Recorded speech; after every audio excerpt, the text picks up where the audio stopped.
Javed Axtar sohibdan fikr bildirishni so'rayman. Xohlasangiz, o'tirgan holda gapirishingiz mumkin.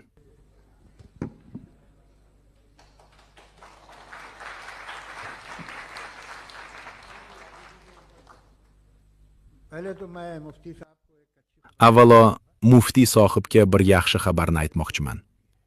Ilm-fan sohasidagi bilimlarim juda kam. Shuning uchun bu borada tashvishlanmang. Bu Xudo haqidagi dalil yangi emas. U asrlar davomida mavjud bo'lib kelgan. Ba'zi dinlar 3-4 ming yillik bo'lishi mumkin. Inson esa Homo sapiens sifatida taxminan 10-12 ming yildan beri mavjud. Har doim nimagadir ishonch bo'lgan. Bu e'tiqodlar nodon odamlar uchun emas edi. Xudo obrazi yangi emas.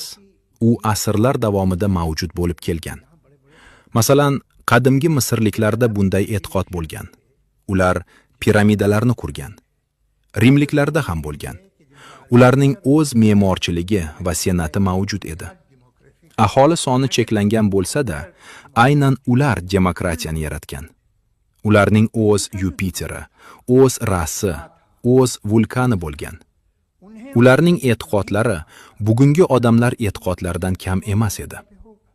Xristianlik Yevropaga kelishidan oldin u yerda German dini mavjud bo'lgan. U yerda qudratli bir xudo bo'lgan. Uning sodiq xotini, 2 jasur o'g'li va go'zal qizi bor edi.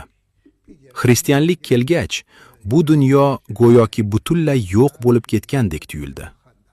Agar siz ularga ishonganlarni johil deb atasangiz, bu noto'g'ri bo'ladi. Ular o'z davrining juda qobiliyatli insonlari edi va buyuk ishlarni amalga oshirganlar. Vaqt o'tishi bilan bu dunyoda hamma narsa o'zgaradi. Ammo bu muhim savolda har bir jahon dini sizdan eng asosiy narsani, samimiy iymonni talab qiladi. Xo'sh, iymon aslida nima? Iymon bilan oddiy ishonch o'rtasidagi farq nimada?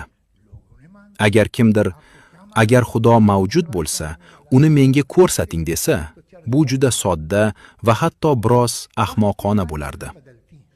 Men Shimoliy qutb mavjudligiga ishonaman. Nega?